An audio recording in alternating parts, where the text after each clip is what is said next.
Welcome to Sacred Exploration with Lisa Tremont Oda. Are you making the most of your experience as a spiritual being in physical form? Do you want to live with greater levels of peace and integrity? Today, Lisa and her guests will help you discover, uncover, and recover what's missing in yourself. Now, here's your host, Lisa Tremont Oda. Welcome. I'm your host, Lisa Tremont Oda, and you're listening to Sacred Exploration. Today, I have the great pleasure and sincere honor to be speaking with Dr. Will Tuttle, visionary author of the best-selling book, The World Peace Diet, which has been called one of the most important books of the 21st century and has been published in 16 languages worldwide. A global activist, Dr. Tuttle presents widely throughout North America, Europe, and the Pacific, and is a recipient of the Courage of Conscience Award as well as the Empty Cages Prize. A vegan for 35 years, he is co-creator of Vegan Palooza, one of the largest online vegan events ever. He is also the co-founder of the nonprofit Circle of Compassion and the worldwide Prayer Circle for Animals. He is featured in the acclaimed documentary film Cowspiracy, as well as other documentaries such as Vegan, Everyday Stories, Hope for All, and Animals and the Buddha. He is also the author of Your Inner Islands, The Key to Intuitive Living, and is the editor of Circles of Compassion, Connecting Issues of Justice. Dr. Tuttle's PhD is from the University of California, Berkeley, where he focused on educating intuition and altruism in adults. He has taught college courses in philosophy, humanities, mythology, religion, and creativity. He's a former Zen Buddhist monk and a Dharma master in the Korean Zen tradition, and has created 8 CD albums of uplifting original piano music. With his spouse Madeline, a Swiss visionary artist, he presents worldwide at college campuses, spiritual centers, conferences, and peace, social justice, animal protection, health, and environmental gatherings. Wow. Welcome to the program, Will.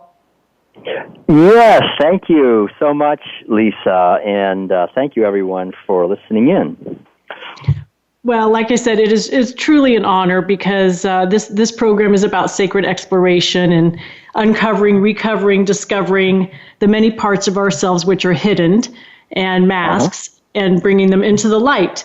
And one of the cornerstones to my program is the topic of veganism. In every episode, I try to bring home the point that there's great value in following a plant-based diet. And so to have you on the show is really one of I would say, our global leaders on the subject is really quite an honor and a gift for all of our listeners today.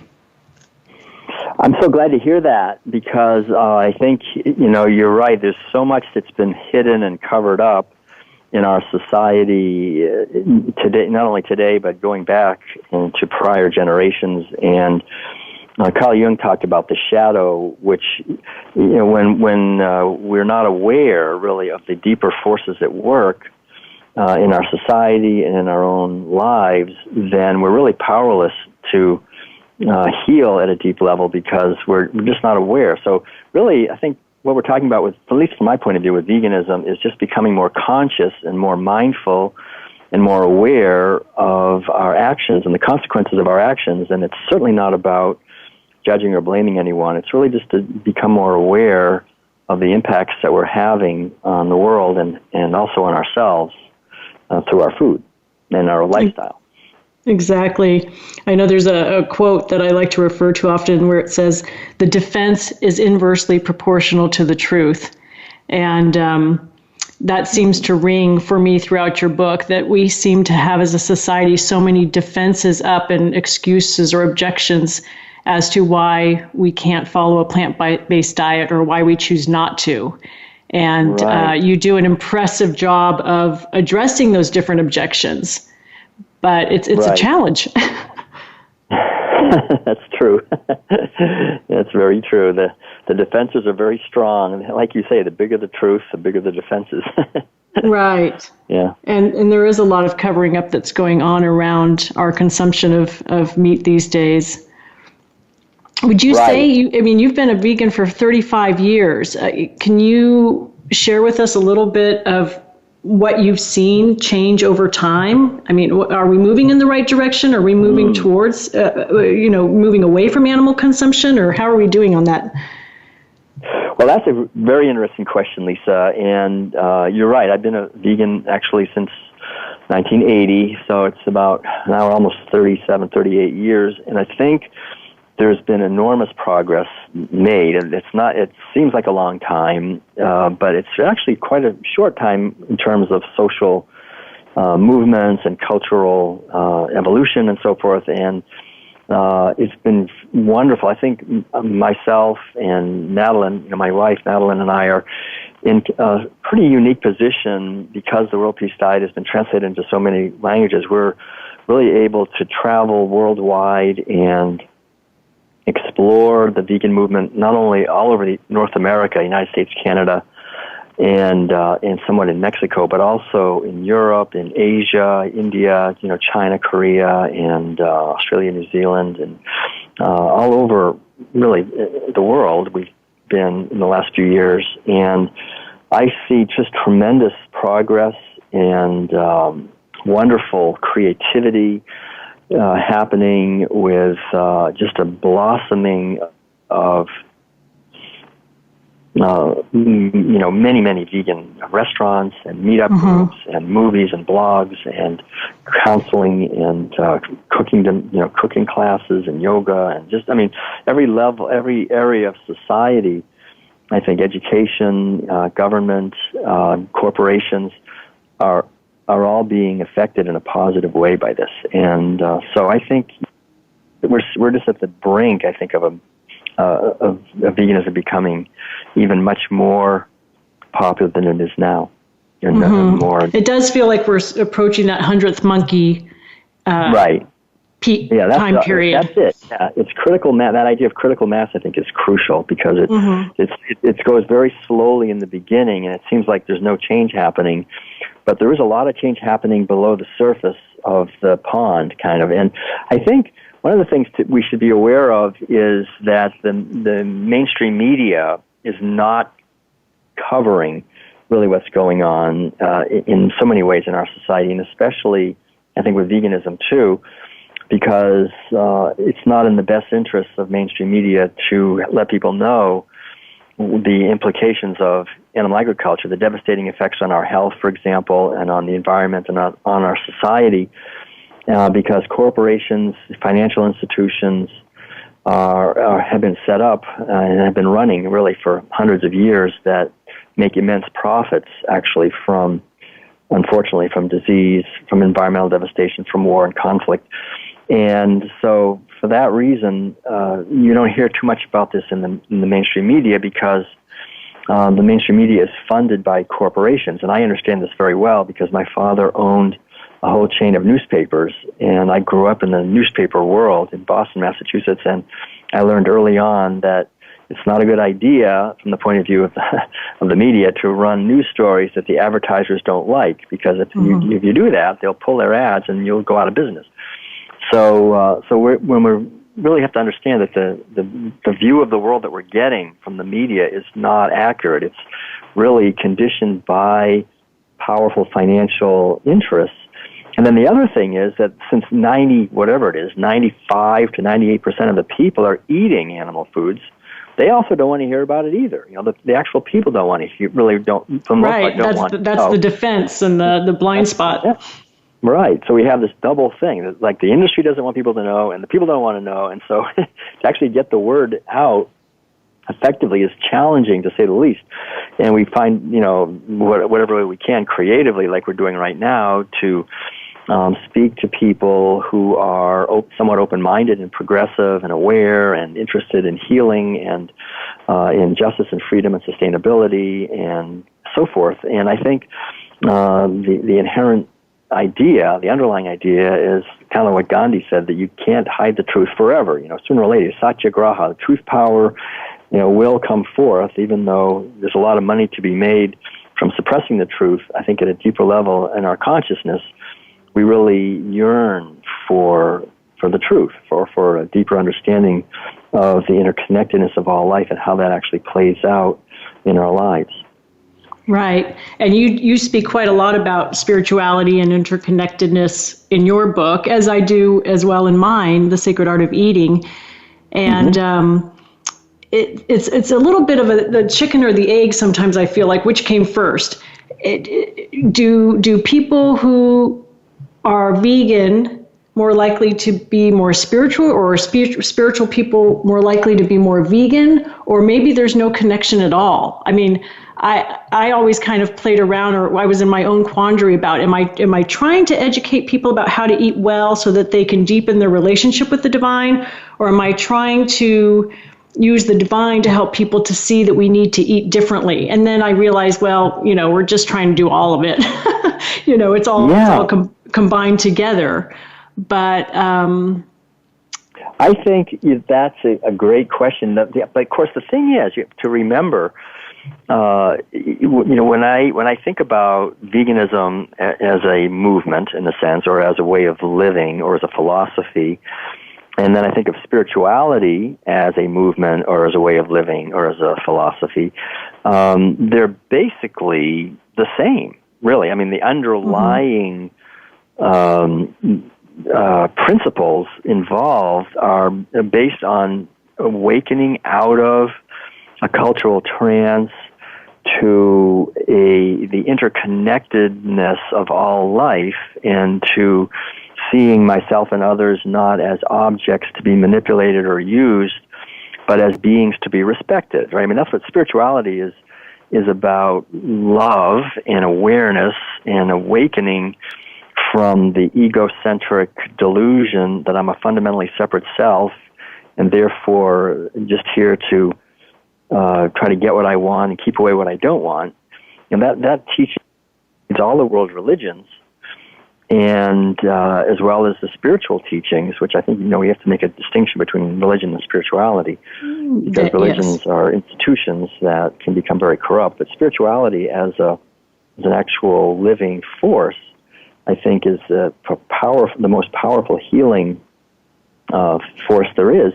And veganism, I think, is the same thing. It's ahimsa, or nonviolence, and it's based on the awareness that we're not separate from others, that if we're harming others, we're actually harming ourselves, and that we're basically locked in a delusion to think that we can somehow get something for ourselves by harming others to do that. And so there's a powerful spiritual dimension to veganism, and a very powerful vegan dimension to spirituality. However, the truth that I see is that most vegans, quite honestly, are not that interested in spirituality, and most spiritual people who consider themselves spiritual are quite often not interested in veganism. They don't make those connections, and that, I think, is ironic, to say the least. But confusing too. I think it's definitely changing. Pardon me? Confusing too. It's a little confusing. Confusing. Right. It is confusing. Well, I think the reason it's confusing, and this is, I've kind of gone through this since writing the World Peace Diet.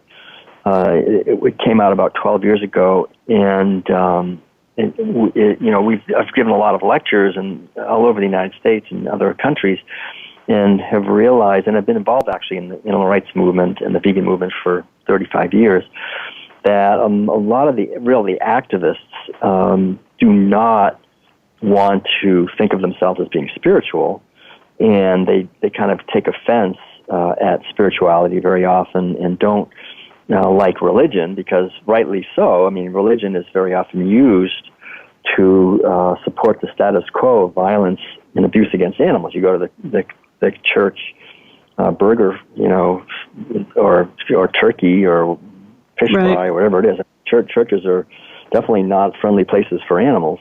Right. And that's even true, I have to say, for many Buddhist and Hindu and, whatever it is, Christian, Jewish, Muslim. I mean, in general, there are some wonderful teachings if you dig through the scriptures, but the actual example in many, especially in the West, of religion is not very vegan friendly. So we have that whole thing to contend with. And then also, a lot of people, I think, who are vegans are wounded. I mean, we're all wounded, by being raised in a society that is organized around these mealtime rituals where we're all compelled to eat the flesh and secretions of horribly abused animals, and the attitudes that are injected into us by being raised in this society with these rituals, because meals are the primary ritual in any society, and rituals are the primary way that any society transmits its values from generation to generation. So looking into meals, looking into our own mental states and attitudes and wounding. And so I think really we have to understand that being compelled to eat meat and dairy products from infancy is definitely one of the biggest wounds that we've all endured, and we were wounded in that way. We had no choice about it. It was put upon us. We didn't, but it was by people we trust completely, by our mothers and fathers and teachers and doctors and friends and relatives and neighbors and everybody we trust, growing up, but they were similarly wounded. And so this is the situation, is that we've been wounded by eating these foods, and it's been of two kinds. It's been two levels of wounding. I mean, one is the physical, like there's, these foods are not healthy for us, and it's pretty well understood now that raising kids eating a lot of meat and dairy products is definitely setting them up when they get older for diabetes and obesity and osteoporosis and liver disease and kidney disease and cancer and heart disease and the whole list of diseases that are filling up our hospitals. But at a deeper level, like I talk about in the World Peace Diet, is it wounds us psychologically and spiritually so that we learn to really not see beings when we see beings. We learn when we see cows and pigs and chickens to see objects, to see milk machines, or to see a piece of meat, a piece of flesh. So this reductionism and materialism and the sense of might makes right, and this basic sense that the strong dominate and exploit the weak, these are the teachings that are living in our bones. Right. If we're raised in this society. And so I think understand that materialism is part of that. And so as vegans, very often, even though we're now not eating meat and dairy products and eggs, and that's great, and not wearing wool, silk, and leather, and that's great too, we're not causing suffering to animals, but we're still wounded by the materialism in our society, and we're afraid of spirituality, or we mistrust it. And I think that we then are confined in many ways to the shallows of living, because the spiritual dimension is where we get outside of this delusion that I'm just a thing that was born and will die, and realize that what I am, what all beings are expressions of eternal consciousness that was never born and will never die. That's our true nature. And Beautiful. I think from that foundation we can begin to be much more effective in our lives, both as people, but also, I think, as activists and advocates as well. Thank you, Will. Well, this is a great conversation. Our time is going to pass very quickly, I know. We're going to be going to commercial break right now. Stick with us so that you can hear more from Dr. Will Tuttle, author of the best-selling The World Peace Diet, when we come back. I'm Lisa Tremont Ota, your host, and you're listening to Sacred Exploration.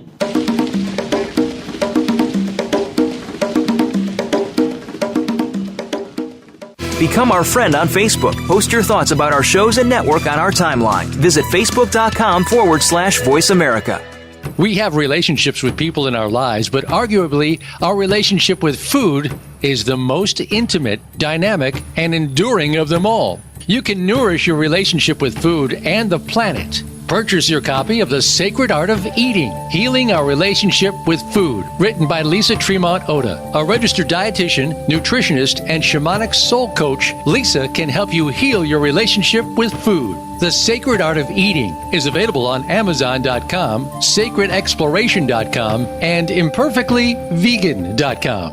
Do you remember your dreams? Not exploring your dream life is like receiving a gift but not opening it.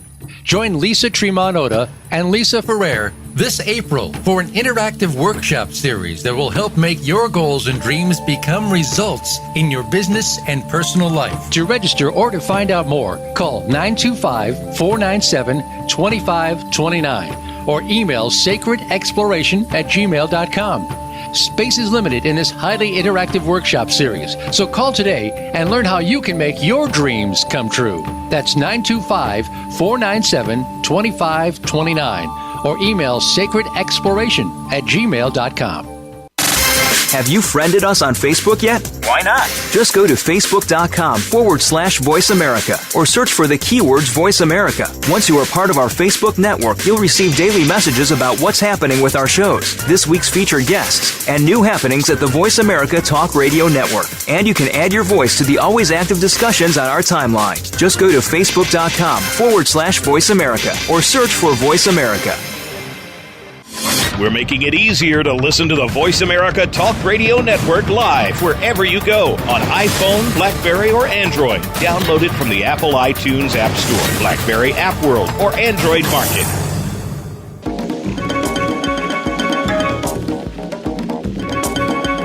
You are listening to Sacred Exploration. To reach Lisa or her guest today, please call into 1-888-346-9141. That's 1-888-346-9141. You may also send an email to sacredexploration@gmail.com. Now, back to the program.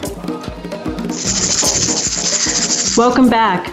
I'm Lisa Tremont Ota, your host of Sacred Exploration, and I'm speaking with Dr. Will Tuttle, author of The World Peace Diet. Before commercial break, we were speaking to the aspect of spirituality amongst vegans and vice versa. I'd like to take just a slight tangent, Will, and ask you if you could share with us a little bit about what you mean by the domination of the feminine and how that's related to our food choices. Sure, Lisa. Yeah, I think this is one of the most important things for us to be aware of in our society today, because we think of animal agriculture, we think of animals being imprisoned and then being killed and eaten, right? I mean, that's what it is. Most people don't think of it even that deeply, but that's what it is. And yet, most people don't realize that there's one other element of that, which is the forced impregnation of female animals on a massive scale. You can't have animal agriculture without rape racks, which is what the industry refers to, the devices where females are held immobilized and impregnated against their will, whether they're pigs or sheep or goats or cows or chickens or turkeys. I mean, rape racks are used on every, even in fish, and even aquaculture. So, and even even honeybees. I mean, even the queen bees are held and they're impregnated against their will with under magnifying glasses and microscopes. So it's this very violent impregnation, and of course it's the sexual abuse. I mean, it's just massive sexual abuse. And it's not only, I mean, it's mainly directed towards females. It's also directed toward males. I mean, the males, you have to get the sperm somewhere. So there's people, of course, that masturbate the males to get the sperm. They're imprisoned and they're just used for that. And then the females are impregnated. And then the thing is that as soon as they give birth to their babies, and this is the most deep, powerful connection, really, in all of nature, is the connection between the mother and her offspring. And we violate that, with impunity and with the hardest of hearts. As soon as the mother cow gives birth, for example, to a calf, she wants nothing more than to nurse and love and lick and, be with the calf. And the calf, of course, is the same thing. And yet on any dairy, organic or not, as soon as that calf is born, the mother thinks that's my calf, and the operator, the owner, the farmer says, no, that's not your calf, that's my calf. Steals the calf and then impregnates the mother immediately again. And so this is horrifically brutal treatment, and so this kind of cruelty is in every dairy product and meat. On any animal agriculture operation, the animals are immediately, as soon as they give birth, their babies are stolen, and they're immediately impregnated again, because you don't want to waste feeding an animal, a female, that's not either pregnant and going to give birth to a baby, or getting to the point where she can be pregnant. And they use a lot of hormones to bring them into heat when they're still basically just children, in human terms, and then their babies are stolen, and their babies are killed, typically, usually immediately in the case of dairy operations, or they're just used for meat in the case of, say, pigs or chickens, and the eggs are stolen, and everything is stolen. So it's the most hideous violence against females that you can not just committing this violence, we're actually turning around and feeding it to our children, and we're eating it every day. So we're eating this violence. It becomes the very cells of our body, this domination of what I refer to as Sophia. Sophia was the ancient Greek goddess of wisdom, and I think it refers to what I feel is pretty obvious within human beings. We have a certain inborn wisdom that yearns to nurture and love and protect life, and we can see this, of course, especially with mothers who give birth to a little baby, and then even though the baby is maybe a lot of trouble, the mother, this wisdom kicks in, and the mother loves and protects and nurtures and cares for and develops patience and all these other virtues in dealing with this baby. And I think that's the foundation of a healthy human being. If we don't get that from our mothers, we're going to be physically and psychologically and spiritually very unhealthy, and as a society will be very unhealthy if our mothers don't give that to their children. And yet, what is animal agriculture? I mean, the foundation of animal agriculture is to break that bond between the mother and the offspring, the most sacred bond there is. And we do it on a massive scale by the billions, by the millions every day, easily. And so that is not only causing enormous anxiety and distress and pain and suffering, physical and psychological, to the animals, but to us too, because what we're sowing, we're going to reap. Whatever we sow, we reap. We know that. Everyone knows this, and we know this in our bones, and this is the fundamental teaching in all the world religious and spiritual traditions. And so how can we expect ourselves as human beings to be worthy of a society of freedom and peace and justice and any kind of spiritual depth or wisdom when the living core, the main thing we're doing, the largest activity, because animal agriculture is the number one largest activity that human society does. I mean, we're most of the land, most of the water, most of the petroleum, most of everything. Our culture revolves around food, and it takes enormous amounts of acreage and the oceans and rainforests and everything, and animals and resources all go pouring into food and food production. And if the core of that is, unfortunately, raping female animals, stealing their babies, eating their flesh, and doing this over and over again, for most people, 2 or 3 times every day, and teaching our children to do it, forcing them, really, to do that, it just shuts down Sophia. The kids learn at the dinner table not to think or feel or care deeply, to just see beings as objects. Sophia is the opposite of that. Sophia is the natural wisdom that when we see a being, we see a being. And when we see a being, we naturally have a sense of respect and appreciation for the other being. But if we are taught through the meal ritual, so it's a hidden teaching. It's not, parents don't come out, or the society doesn't come out and say, we're going to teach you to be hard-hearted and not care about others. They don't say it directly. We just do these rituals of eating animal foods, and it teaches us at a much more powerful, deep level, at a cellular level, where we're not even aware that we even learned that. But we learned it so profoundly that we then create an economic system and a political system based on injustice and the domination of the weak by the strong, and we rationalize the whole thing. And that's the society we're born into, where we have to sell ourselves on the market, and we see other people as instruments to be used to get what we want, just as we use cows and pigs and chickens as instruments to be used to get what we want. And we have boys growing up, and I experience this myself directly, where at a certain point when we get to junior high and high school, at least that's how it was when I was a kid, we're taught, we learn to look at girls or females as basically sexual objects to be used for pleasure. Well, it seems that's still very present as we're learning from the media these days. Yes. Right. Well, that's the thing. It's all based on, if you're going to eat, that's the thing we have to understand. If we want to eat meat and dairy products, then that's the kind of culture we're going to have. I mean, it's unavoidable. You cannot have animal products of any kind, whether it's free-range, organic, anything, without massive sexual violence against female animals and babies. That is the core of all animal agriculture. And any effort made to cover that up or make that go away or pretend that there's anything innocent or anything good or anything helpful in animal agriculture is absolutely unfounded, because the foods themselves are unhealthy and devastating. The practices are violent and abusive, and it shuts us down spiritually, psychologically, creates a culture of violence, creates war, and poverty and hunger, and is devastating to the environment on every level. So we have to have much more clear-eyed awareness of what animal life actually is, and how the domination of the feminine really destroys not only the happiness of these animals, but of ourselves as well at a very deep level. Mm-hmm. Understood. And it's interesting to me that there are many ways that people may come to veganism. There's the health aspect.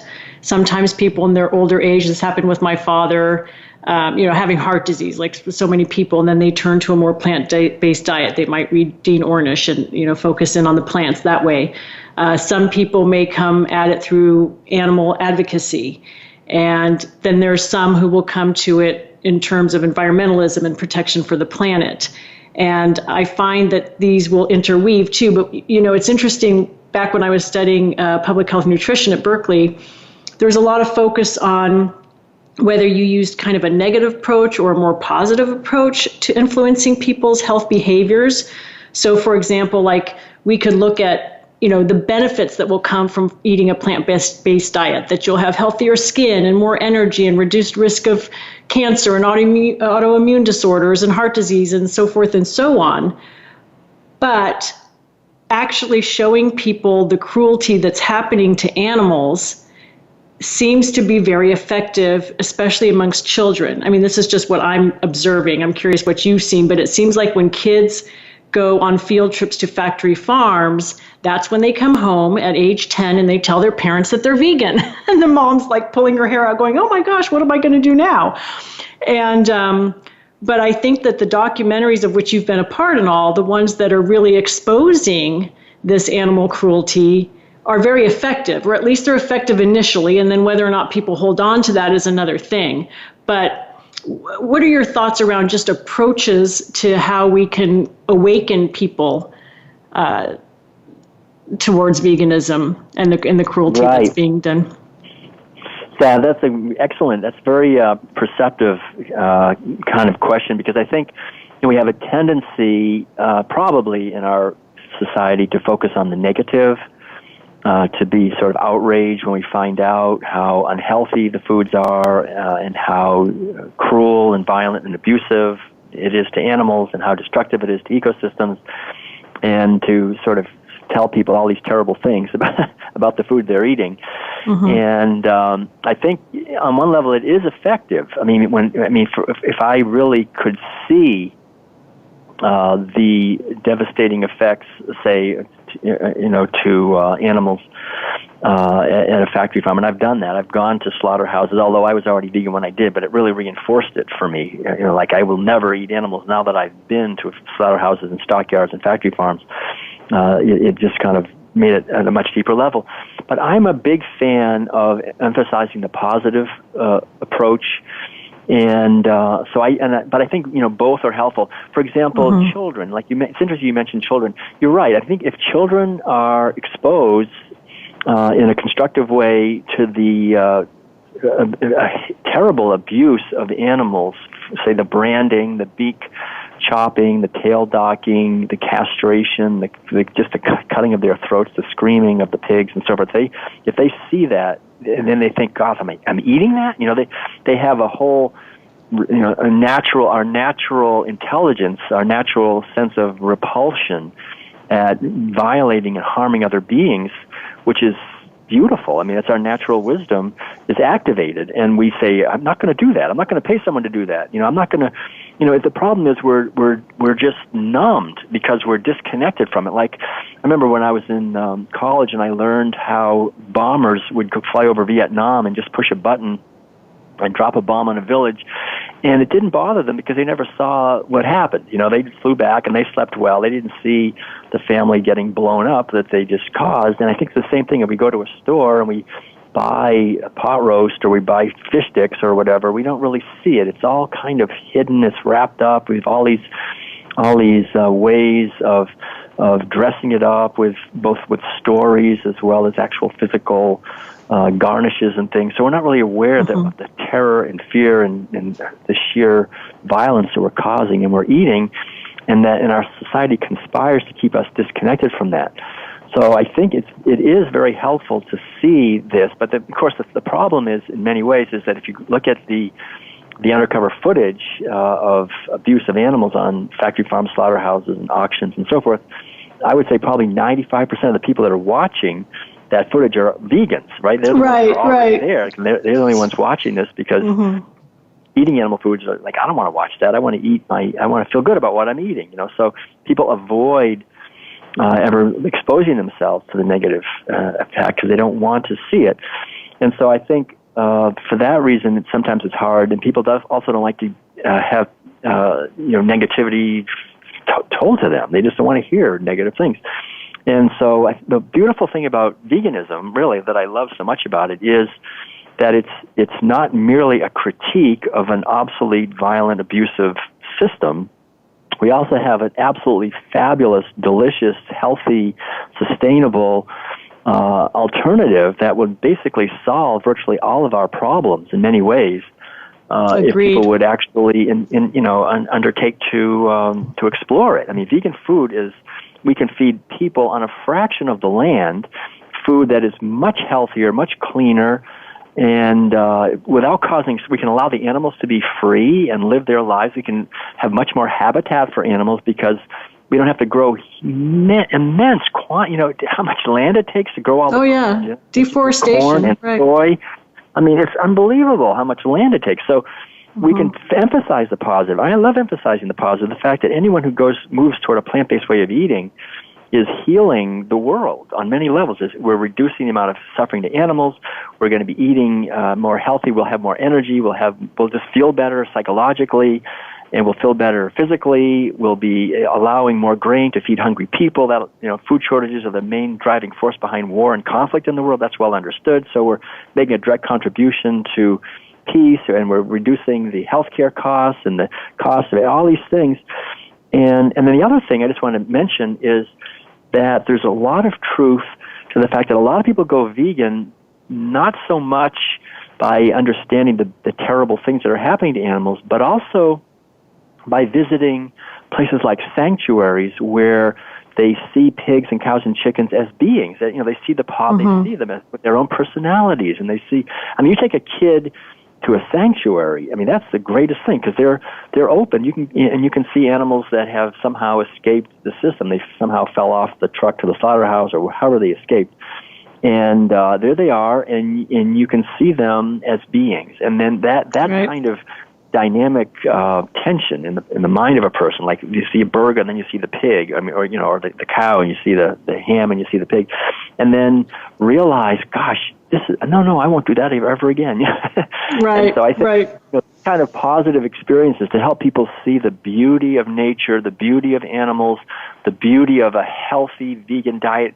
I mean, the fact that vegan foods and vegan cuisine really is now being actually declared by forces like The Economist and Business Week and other mainline economic journals as being one of the leading growth industries for in the next few years is because it's delicious. I mean, it is delicious. Listen, we've got to go to break again, Will, but stay tuned, everyone, because I want to ask Will about what his thoughts are on the imperfectly vegan term when we return. So again, I'm Lisa Tremont Ota. You're listening to Sacred Exploration. We'll be right back.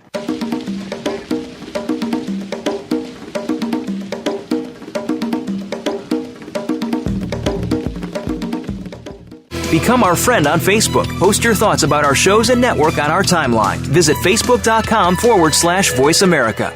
We have relationships with people in our lives, but arguably our relationship with food is the most intimate, dynamic, and enduring of them all. You can nourish your relationship with food and the planet. Purchase your copy of The Sacred Art of Eating, Healing Our Relationship with Food, written by Lisa Tremont Ota. A registered dietitian, nutritionist, and shamanic soul coach, Lisa can help you heal your relationship with food. The Sacred Art of Eating is available on Amazon.com, SacredExploration.com, and ImperfectlyVegan.com. Do you remember your dreams? Not exploring your dream life is like receiving a gift but not opening it. Join Lisa Tremont-Oda and Lisa Ferrer this April for an interactive workshop series that will help make your goals and dreams become results in your business and personal life. To register or to find out more, call 925-497-2529 or email sacredexploration@gmail.com. Space is limited in this highly interactive workshop series, so call today and learn how you can make your dreams come true. That's 925-497-2529 or email sacredexploration@gmail.com. Have you friended us on Facebook yet? Why not? Just go to facebook.com/Voice America or search for the keywords Voice America. Once you are part of our Facebook network, you'll receive daily messages about what's happening with our shows, this week's featured guests, and new happenings at the Voice America Talk Radio Network. And you can add your voice to the always active discussions on our timeline. Just go to facebook.com/Voice America or search for Voice America.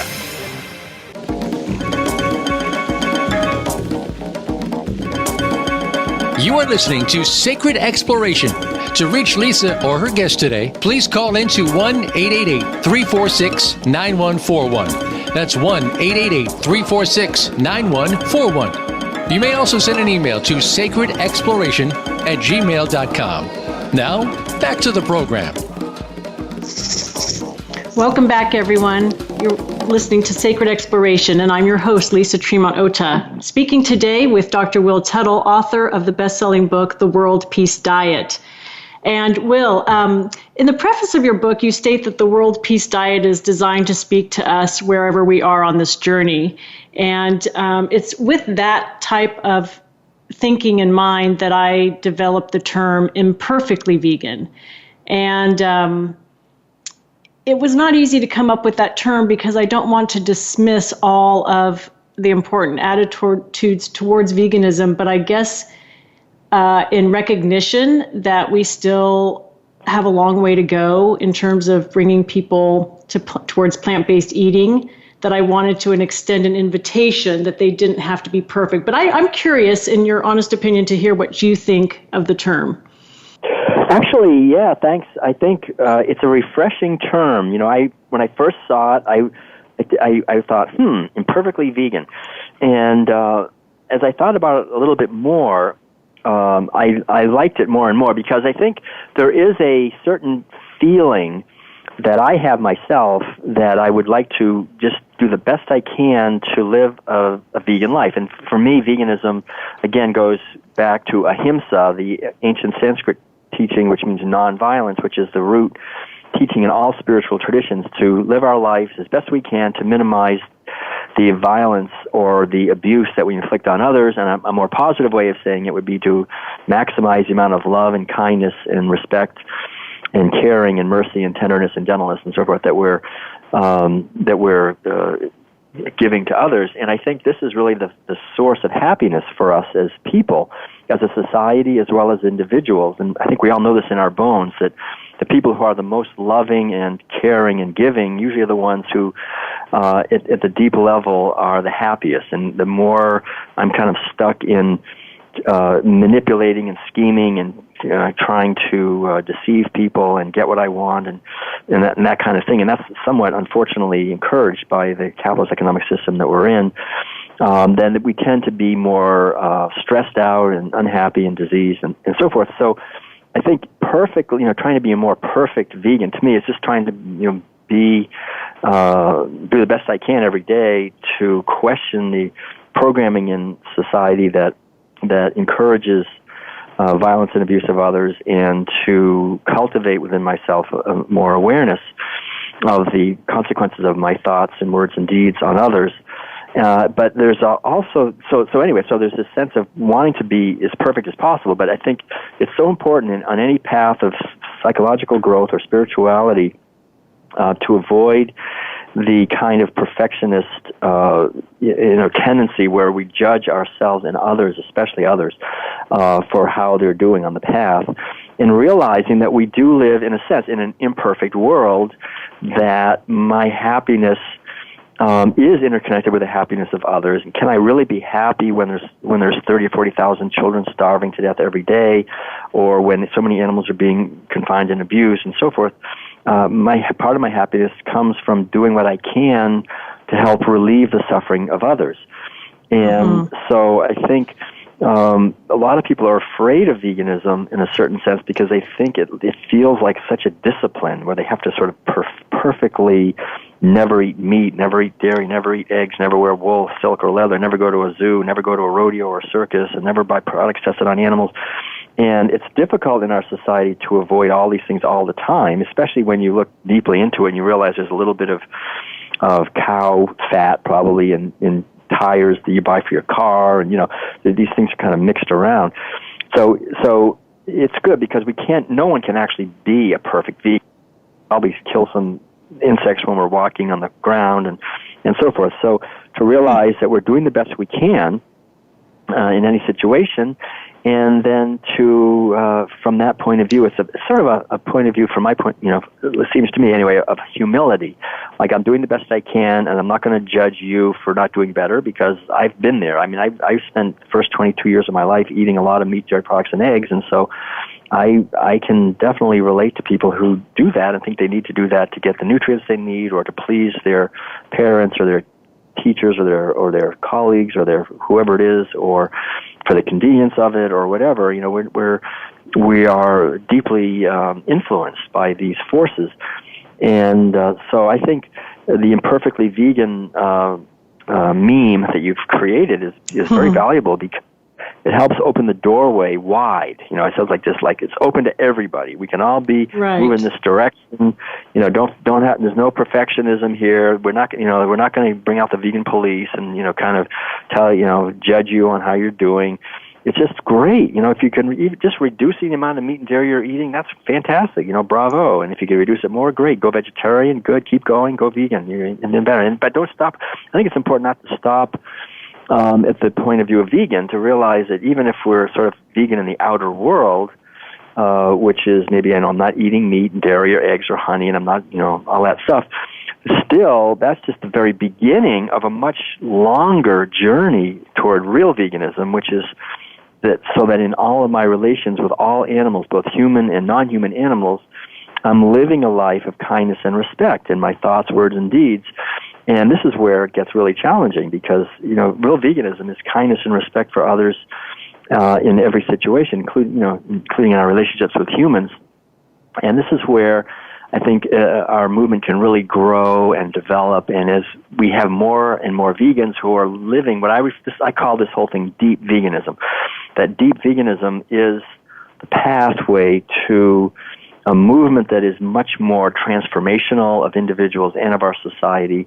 And it's also a pathway to really awakening, I think, the potential that we have to a much deeper level. As long as we see veganism as merely something for health or even something to bring more justice to animals, we're still kind of in the old paradigm. And I think deep veganism is the new. It's actually an ancient way of seeing, but it's somewhat a new way of seeing how profoundly interconnected all the different levels are. And so I think Imperfectly Vegan, that idea really kind of resonates with all of this, that we're always moving. Even if we're vegan, I still have so far to go. Even if I get angry with my spouse because of something, I mean, that's what is it? I mean, I'm kind of excluding her from the sphere of my compassion. I mean, the whole thing. But veganism is radical inclusivity. It's saying I'm going to include all beings in the sphere of my kindness and concern. And so that means a lot of spiritual and psychological growth. And I think that idea, that term has kind of connotations of this that I think are very helpful too.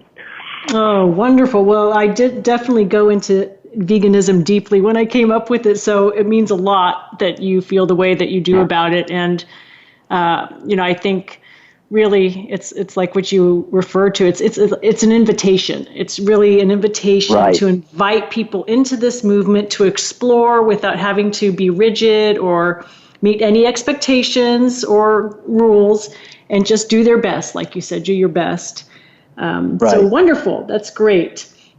Well, listen, I also know that you're on the road a lot, and you're bringing your wisdom along with Madeline to many others in different countries and across the United States. Can you tell us more about your your programs that you have going on? And Sure. Yeah, I think the best thing is if anyone's interested, go to our website, which is worldpeacediet.com. You can also get to that website by just my name, willtuttle.com.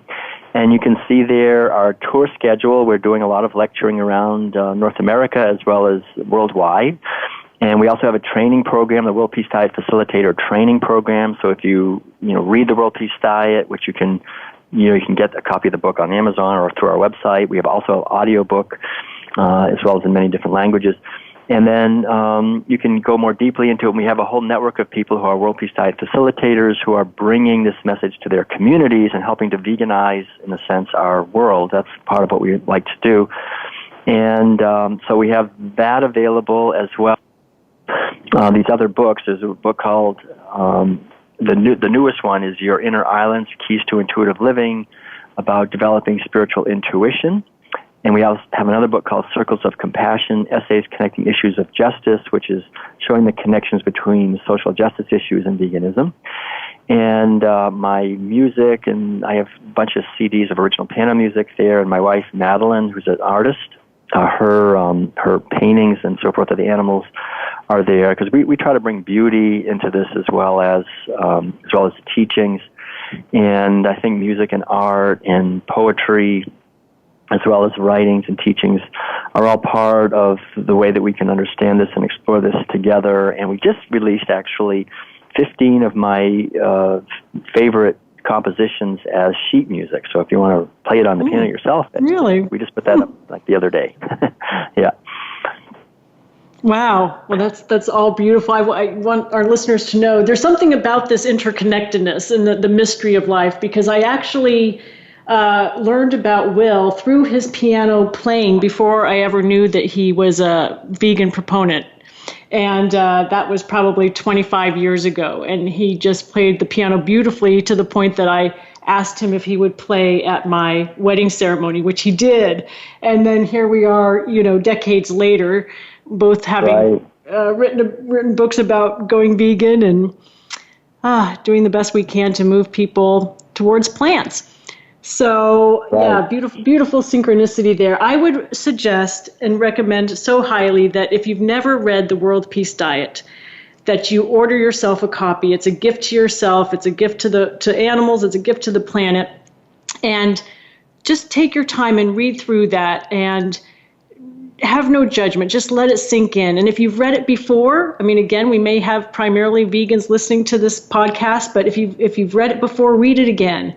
It's just so full of wisdom on so many levels around our individual relationship to food, our communal relationship to food, our environmental relationship to food, societal, cultural.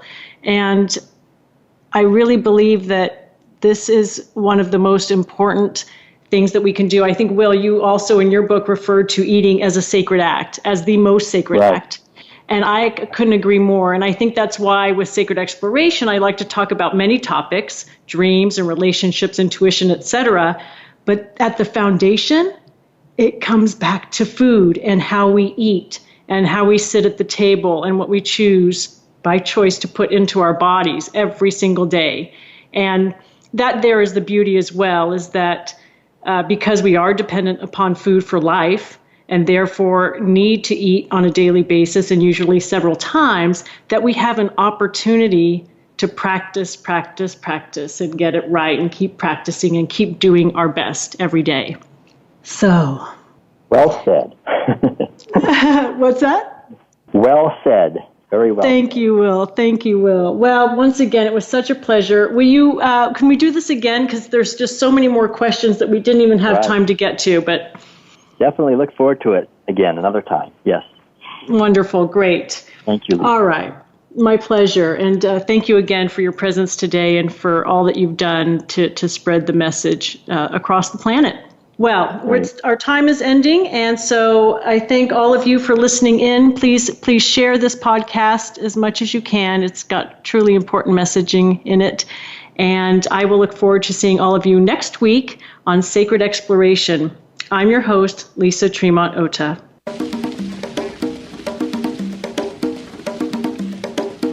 Thank you so much for tuning in today for Sacred Exploration with Lisa Tremont Oda.